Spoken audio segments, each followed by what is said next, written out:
तमाम लोग कह रहे हैं कि 2025 में भारत पर मंगल भारी और भारत के लिए 2025 अशुभ माना जा रहा है। ऐसी तमाम सारी भविष्यवाणियां आपको सोशल मीडिया पर देखने को मिल जाएंगी। पृथ्वी और ये पूरा सौर मंडल एक संध्या काल से गुजरा जिसे हम कह सकते हैं कि युग का परिवर्तन है। देखिए, ज्योतिष गलत नहीं होता, ज्योतिषी गलत होता। एक अभी तमाम चीजें सोशल मीडिया पे चल रही हैं कि 2025 भारत के लिहाज से सही नहीं है और मंगल का प्रकोप है, इसलिए पिछले 6 महीने में 8 से अधिक घटनाएं हुई हैं।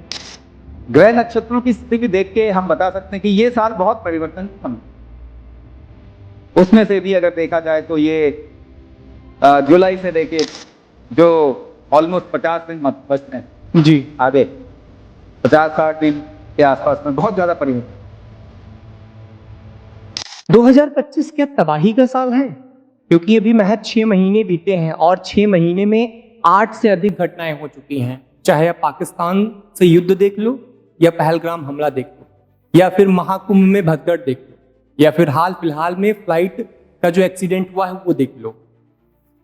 तमाम लोग कह रहे हैं कि 2025 में भारत पर मंगल भारी है और भारत के लिए 2025 अशुभ माना जा रहा है। ऐसी तमाम सारी भविष्यवाणियां आपको सोशल मीडिया पर देखने को मिल जाएंगी।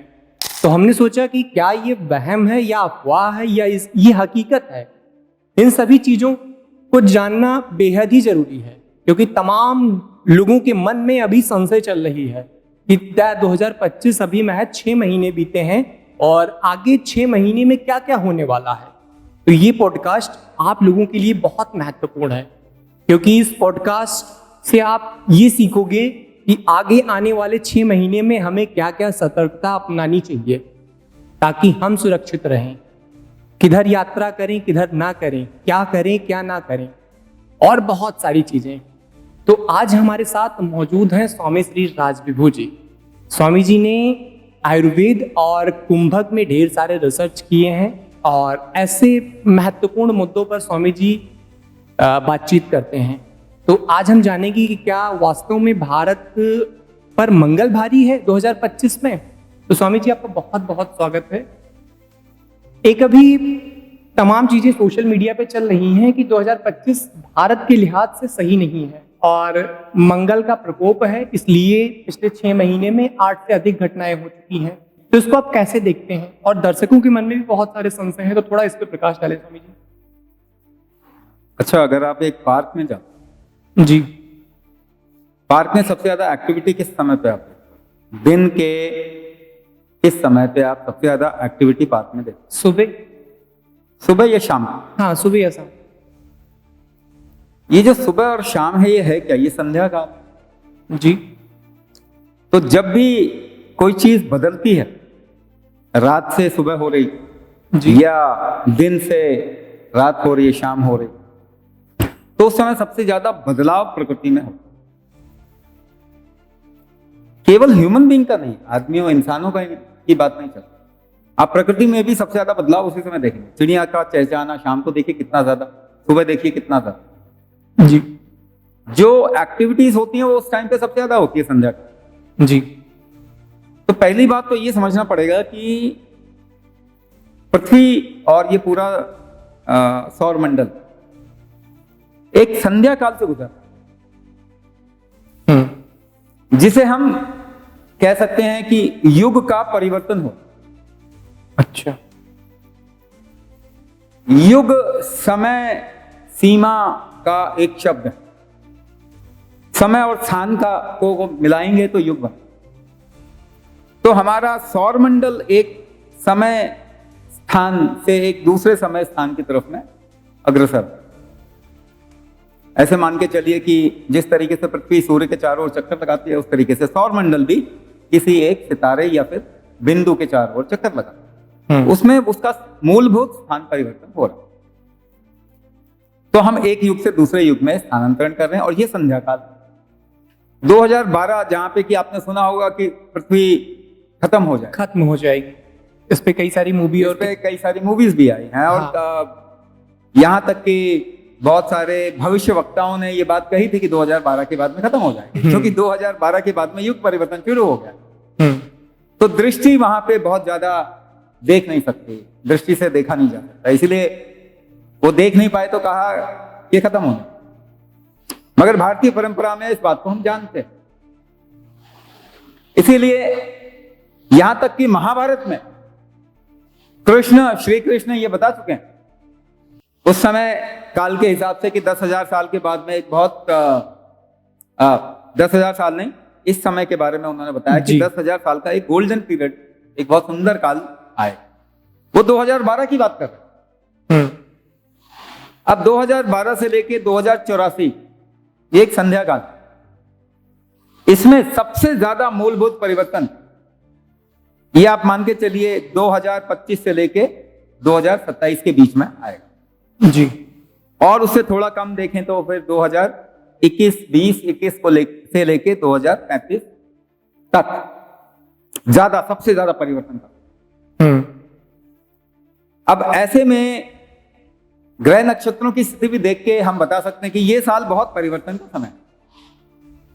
उसमें से भी अगर देखा जाए तो ये जुलाई से लेके जो ऑलमोस्ट 50 दिन बचते हैं जी, आगे 50-60 दिन के आसपास में बहुत ज्यादा परिवर्तन। अब ये कैसे दिखाया जा रहा है? मंगल, मंगल बोला जा रहा है। मंगल क्या है? मंगल ऊर्जा का बाहर फेंकना। अच्छा, आप कोई भी काम करते हैं तो ऊर्जा को बाहर फेंकते हैं। हाँ, जब आप ऊर्जा को बाहर फेंकते हैं तभी आप बहुत तेजी से काम कर पाते या जल्दी कोई काम कर पाते जी। ये मंगल की वजह से, ये शक्ति आपकी मंगल की शक्ति, ऊर्जा का बाहर की ओर फेंकना। अगर ये शक्ति बहुत पराकाष्ठा में है उस समय पे आपकी लड़ने की प्रवृत्ति भी होगी, क्योंकि वो भी ऊर्जा का बाहर फेंक जी। तो कह रहे हैं युद्ध होगा। अब इसको एक और चीज के साथ में जोड़ा जा रहा है कि मंगल शनि की युति है। शनि क्या है? शनि रोकना है, किसी चीज को रोकना, उसको शनि कहते हैं। मंगल फेंकना और शनि रोकना। टसल हो गया ना, आप आगे जाना चाहते हैं, पीछे कोई खींच रहा है आपको, स्ट्रगल हो गया ना, तो स्ट्रगल का पीरियड आ गया। तो ये स्ट्रगल का पीरियड इसी को कह रहे हैं कि भाई बहुत स्ट्रगल का पीरियड है, इसमें क्या क्या हो सकता है वो अंदाजा लगा रहे। युद्ध हो सकता है किसी के बीच में, या फिर इंसान अपने आप के अंदर परेशान हो सकता है, बीमारी फैल सकती है। यही परेशानी को बीमारी के तरीके से, युद्ध के तरीके से, या फिर ऊहापोह, बहुत उथल पुथल के टर्म्स में बता रहे। स्वामी जी, आपने देखा कि 2021 में जैसे महामारी आई, कोरोना आया, 2022-23 उसका प्रकोप रहा, फिर 2025 में भारत ने लगातार 8 हादसे देखे, तो कहीं ना कहीं हम एक हादसे से उबर नहीं पाते हैं कि दूसरा हादसा हो जाता है। तो आगे आने वाले जो 6 महीने हैं, या आपने जैसे 27 की बात की कि 27 तक अभी हमारा जो सिचुएशन है थोड़ा टाइट है, तो इसमें कैसे सतर्कता बरतनी चाहिए और क्या चीजें हो सकती हैं, थोड़ा अगर उस पर भी प्रकाश डालना। देखिए, जब बदलाव अपने अंदर पहले देखिए, आप आज से 5 साल पहले की स्थिति में थे, आज की स्थिति में आज आप शायद ज्यादा भाग दौड़ रहे हैं। हाँ, आज बीमारी का प्रकोप ज्यादा बढ़ गया, आज लोग ज्यादा सोच रहे हैं, यानी हर तरीके से एक्टिविटी बढ़ गई।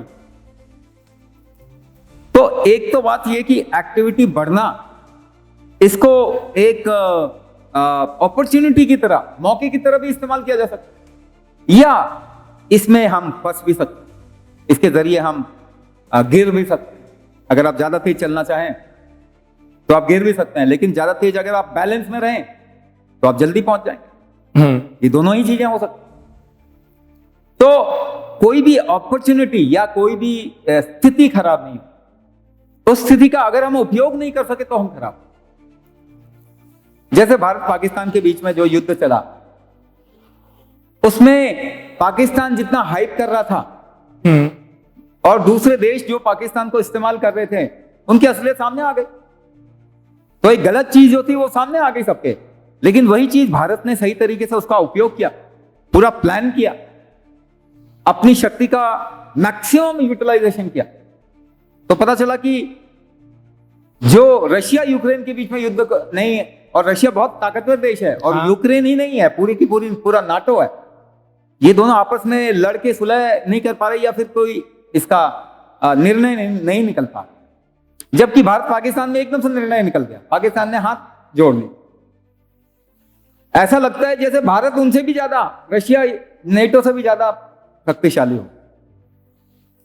हमने केवल मौके का इस्तेमाल ही तो किया, युद्ध तो होना ही था, हमने उसको प्रॉपर तरीके से प्लान किया, अपनी शक्ति को इकट्ठा करके आपस में गठजोड़ किया अपनी युद्ध की कला को, और उसका रिजल्ट देखिए कितना बढ़िया है, और आज हमारी वैल्यू बढ़ गई। तो अपॉर्चुनिटी है, मौका है, हाँ चीजें बहुत तेजी से हो रही। जी स्वामी जी, मैं ये जानना चाह रहा हूँ, जैसे आपने कहा कि शक्तियों का उपयोग, तो क्या ये हमारे बस में होता है कि शक्तियां जिसमें कोई पॉजिटिव हो या नेगेटिव एनर्जी हो उसको हम अपने हिसाब से यूज कर सकते हैं? और दूसरा सवाल ये है कि अभी तमाम भविष्यवक्ताओं ने ये भविष्यवाणी की है कि देश विश्व युद्ध की तरफ बढ़ रहा है, तो इसमें आपको क्या लगता है? जिस तरीके से हालात दिख रहे हैं, या फिर अगर ग्रह गोचर की बारे में बात करें तो उसके हिसाब से बहुत उथल पुथल है। उथल पुथल को युद्ध के रूप में भी देख सकते हैं। और एक बात बताइए, युद्ध तो चल ही रहा है, पूरा का पूरा नेटो और रशिया युद्ध तो कर ही रहे, मगर क्या भारत में आपको लगा कि एक विश्व युद्ध चल रहा है? तो नहीं लगा हमें। मगर एक बात बताइए, क्या ट्रेड वॉर नहीं है? क्या व्यापारिक युद्ध नहीं है? बिल्कुल। क्या अपने को स्थापित करना, अपने को शक्तिशाली दिखाने का युद्ध नहीं है? तो उथल पुथल से आप केवल ये बोलें कि ये विश्व युद्ध ही होगा, ऐसा जरूरी नहीं है। युद्ध तो चल ही रहा है, और भी तरीके के युद्ध हो सकते हैं। तो ग्रह गोचर की गणना से आप जो अंदाजा लगाते हैं वो अंदाजे में गड़बड़ी हो सकती है। देखिए, ज्योतिष गलत नहीं होता, ज्योतिषी गलत हो सकता है। पहली बात तो गणनाएं गलत हो सकती हैं, गणनाएं गलत हो सकती हैं। लेकिन अब मैं आपको एक एग्जांपल बताता हूं, आपका दिमाग बहुत तेज चलता है जी, तो वो एक तरीके की कमजोरी भी है कि आप उसे रोक नहीं पाते। लेकिन अगर आप उसे कंट्रोल कर सकेंगे तो आप दूसरे से ज्यादा अच्छे हैं। हाँ, क्योंकि उनका दिमाग इतना तेज नहीं चल रहा है जितना आपका चल रहा है। इसे कहते हैं राहु दोष। दिमाग बहुत ज्यादा चले तो उसे राहु कहते हैं, मगर वही राहु दोष कईयों को रंग से राजा बना देता है, कईयों को राजा से रंग बना देता है। तो जिनके लिए वो अच्छा है वो कैसे अच्छा है, जिनके लिए वो खराब है कैसे खराब है। अगर आपका कंट्रोल आपके किसी भी आयाम पे है, अगर वो कंट्रोलिंग फैक्टर आप लेके आ जाए, तो वही अपॉर्चुनिटी को आप खूब भुना सकते हैं, और जो कंट्रोल नहीं किया वो उसमें गिरेगा। तो क्या ये आपके हाथ में है? 100% आपके हाथ में है। क्या ये एकदम से हो जाएगा? ये बात नहीं कह रहा, आपको उस पर काम करना पड़ेगा। तमाम लोग स्वामी जी भाग्य के भरोसे बैठे रहते हैं। जैसे अभी आपने कहा कि चाहे तो बदल सकते हैं, गीता में भी उपदेश है, कृष्ण भगवान ने दिया है, कि कर्मण ने। तो आपको क्या लगता है कि किसी को भाग्य के ऊपर बैठ के कि अरे हमारा तो फ्यूचर अच्छा है, हम कुछ करें या ना करें एस्टेब्लिश्ड हो जाएंगे, कि कर्म पर विश्वास करना चाहिए? पहले हम भाग्य को ठीक से डिफाइन करें।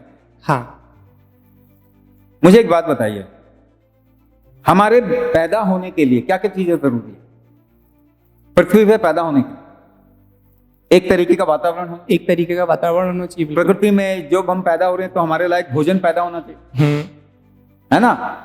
एक तरीके के मौसम होना चाहिए, पृथ्वी एक तरीके से घूमनी चाहिए, पृथ्वी का स्थान सौरमंडल में होना चाहिए, तभी हम पैदा हो सकते हैं। सौरमंडल एक तरीके से होना चाहिए जी। सौरमंडल के इर्द गिर्द जितनी नक्षत्र हैं उनकी पोजीशन सही होनी चाहिए। जब ये सब कुछ मिलता है तब जाके एक मानव की उत्पत्ति होती। मुझे एक बात बताइए, क्या ये सब सभी के लिए अवेलेबल नहीं है? जितने भी जीव जंतु हैं सबके लिए है। ये जो प्रकृति और ब्रह्मांड की पोजीशनिंग है, जो स्थिति है, इसी को भाग्य कहते हैं। तो मुझे बताइए, ये तो सबके लिए अवेलेबल है, वैसे ही अवेलेबल है। आप और मैं यहां बैठे हैं, शनि की स्थिति तो एक ही जगह की। मेरा शनि खराब है, इसके लिए शनि ने जगह तो नहीं बदला हुआ मेरे लिए, नहीं। आपके लिए भी जगह नहीं बदलेगा। तो भाग्य की अवेलेबिलिटी सबके लिए एक ही होती है, लेकिन वही सूर्योदय को देख के आप अलग अनुभव करेंगे, मैं अलग अनुभव करूंगा। आपका जीवन का अनुभव अलग है, मेरे जीवन का अनुभव अलग है। सेम चीज के लिए, एक ही चीज के लिए जी। तो भाग्य सबके लिए एक जैसा हो। आपके लिए ना तो एवरेस्ट अपनी जगह बदलेगा, ना पृथ्वी की गति अपने को वो पृथ्वी चेंज करेगी, बदलेगी, ना सूर्य अपना स्थान बदलेगा। तो अगर वो चीज आपके लिए भी अवेलेबल है वैसे ही जैसे मेरे लिए, तो भाग्य सबके लिए वैसे ही अवेलेबल है।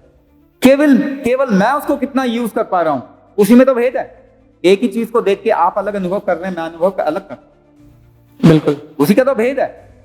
क्या मैं अपने अनुभव को बदल सकता हूं? अपने आप पे निर्भर करता है शायद। क्या मेरे अनुभव को, क्या आप अपने अनुभव को बदल सकते हो? क्या अभी स्माइल कर सकते हो? क्या अभी खुश महसूस कर सकते हो? आप अपने अनुभव को बदल सकते हो? उसका नहीं। आप अपने अनुभव को बदल सकते हैं क्या? अभी कुछ सोच के आप रो भी सकते हैं। क्या आप अपने अनुभव को बदल सकते हैं? यही तो हमारे हाथ में है, और यही काम हम नहीं कर रहे जी। हम कह रहे हैं कि हमारा अनुभव सामने जैसी चीजें, बारिश आएगा तभी मैं खुश होऊंगा। यानी आपकी जो अपनी स्ट्रेंथ है कि मैं अभी भी खुश हो सकता हूं, उसको आप भाग्य पे निर्भर कर रहे हैं। भाग्य क्या है? बारिश। हाँ। उसको आप बाहरी स्थिति पे उस पर डिपेंडेंसी डाल रहे हैं। भाग्य तो एक ही है ना सबके लिए। बदलना क्या है जो आप कर सकते हैं? अपना अनुभव, वो अभी बदल सकते हैं ना। इसका मतलब अगर अपना अनुभव बदल देंगे तो आपके लिए वो भाग्य अलग तरीके से पेश आ गया, जबकि है सेम, है स्थिति सेम, लेकिन आपके लिए अब अलग अनुभव हो गया उसी चीज के लिए। यही भाग्य को बदलना होगा ना। बिल्कुल। तो वो तो आप कर सकते हैं कि नहीं कर सकते, लेकिन भाग्य अपने आप को नहीं बदलेगा आपके लिए। आपको बदलना पड़ेगा। आपको बदलना पड़ेगा, और वो किसके हाथ में है? अपने हाथ में। अपने हाथ में है। इतनी सी बात अगर आप समझ जाएं तो आपको मालूम है आपको करना क्या। आप जो चाहते हैं उस तरफ में कर्म की। इसीलिए कृष्ण का जो ये गीता का उपदेश है, कर्मण्येवाधिकारस्ते मा फलेषु कदाचन, वो भी यही बोलना चाह रहे हैं कि कर्म करो, फल की चिंता। क्योंकि आप अपने भाग्य को खुद बदल सकते हैं। वो भाग्य क्या है? भाग्य तो सेम है, वो नहीं बदलेगा, मगर आप उसी भाग्य का के लिए अनुभव आपका बदल देंगे तो भाग्य बदल देंगे। तो ये आपको करना पड़ेगा, ये आपके। तो स्वामी जी, जैसे अभी 2025 में हम तबाही की बात कर रहे थे कि तबाही और इतने सारे हादसे, अभी हाल फिलहाल में आपने देखा होगा कि गुजरात के अहमदाबाद में एक फ्लाइट एक्सीडेंट हुआ है जिसमें काफ़ी लोग मारे गए हैं, और हाल फिलहाल में बहुत सारे घटनाएं होती रहीं। तो अब जो दर्शक हैं वो ये जानना चाहते हैं कि भारत के लिहाज से, मतलब हम ऑल ओवर वर्ल्ड की नहीं भी भारत के लिहाज से, क्या जो ये 6 महीने हैं ये कितने ज़्यादा भारी हो सकते हैं, और इनमें हमें, मतलब इनसे या ऐसी चीज़ों से बचने के लिए हमें क्या उपाय करना चाहिए, या ताकि ऐसी चीज़ें करनी चाहिए ताकि हम इन हादसों या इन चीज़ों के आगोश में ना आ सकें, ऐसा कुछ। मैं आपको एक चीज बताऊं, इसको एक दूसरे नजरिए से देखते हैं। जी।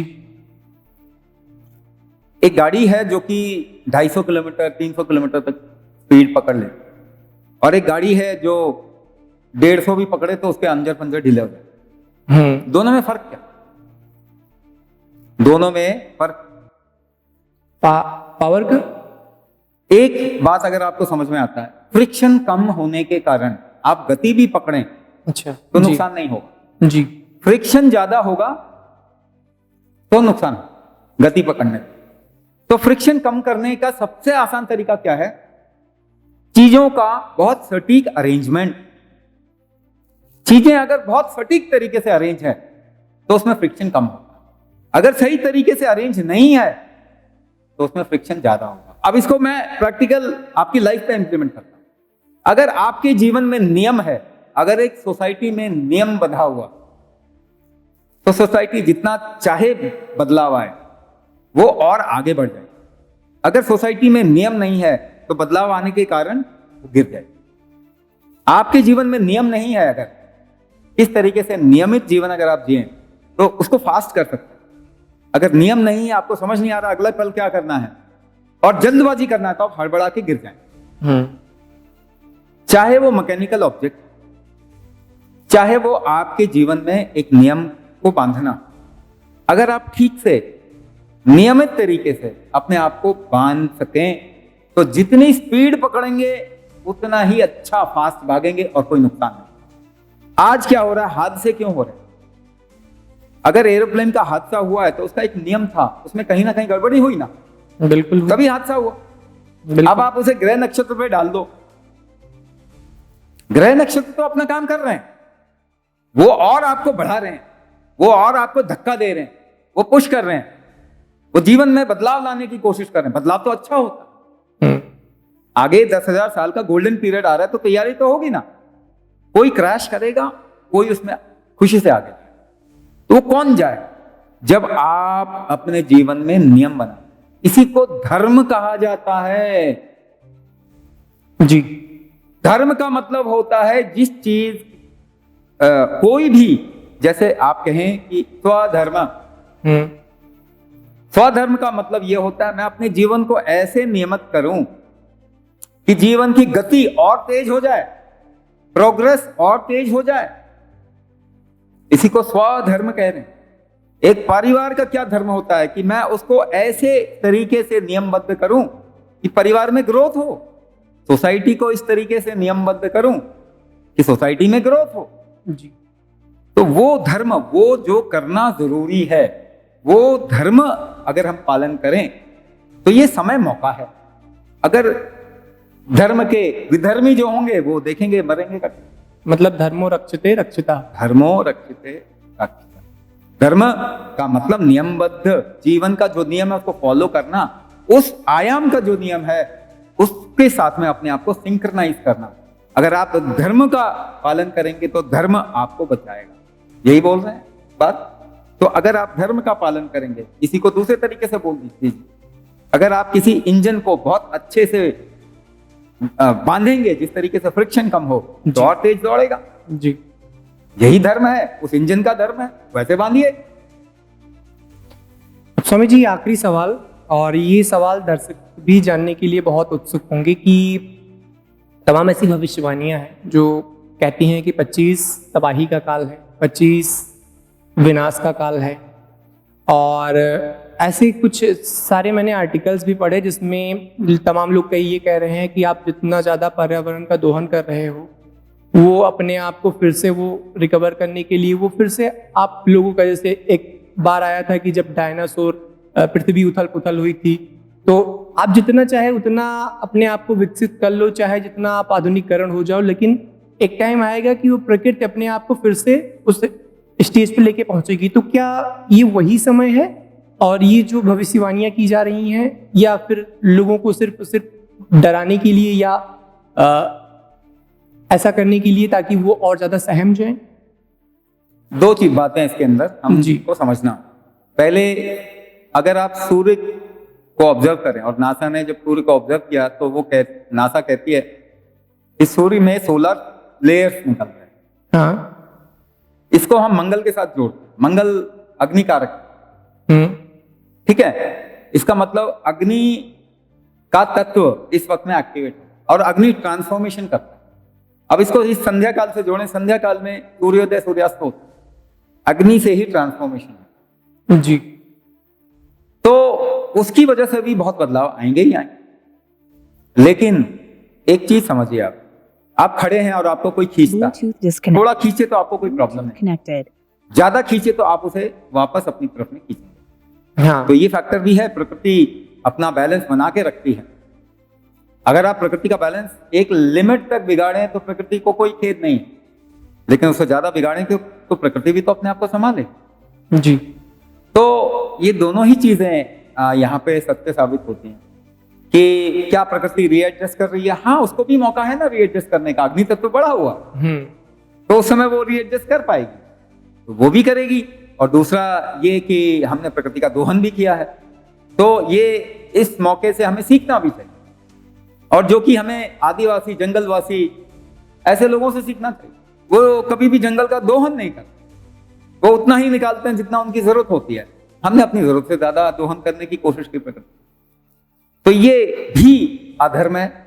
वापस से आ जाइए, धर्म क्या है वो समझना पड़ेगा। इसीलिए धर्म का जागरण होना इस वक्त में बहुत जरूरी है, चाहे उसे शब्दावली कोई भी दे, मगर है तो वो धर्म ही। जी। धर्म का जागरण इस वक्त में होना लाजमी है, जरूरी है, होगा ही, कोई रोक नहीं सकता। ठीक है स्वामी जी, आपने जिस तरीके से दर्शकों को बहुत ही मतलब बेबाकी से ये सारी चीज़ों पर अपडेट किया ताकि वो सहमे ना, तो ठीक है, जल जीवन जीव और जलवायु इन सब की रक्षा करें, ये आपका कर्तव्य है।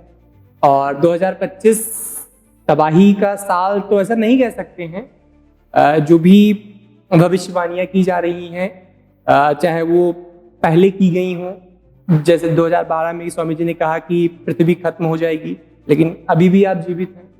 तो ऐसी चीजों पर आप जितना कम विश्वास करें, जितना कम भरोसा करें, उतना आप सही रहेंगे। आपका सिर्फ कर्तव्य इतना ही है कि धर्मो रक्षते रक्षिता, जो स्वामी जी ने कहा है कि धर्म की रक्षा करें, और बाकी जैसे बातें बताई हैं उस हिसाब से आप अगर अपने आप को सहेजते हैं, संभालते हैं, तो आप ऐसे हादसों से, ऐसी चीजों से आप बच सकते हैं। फिलहाल आज के लिए इतना ही, हमें दीजिए इजाजत। मिलेंगे किसी नए मुद्दे के साथ, तब तक के लिए नमस्कार।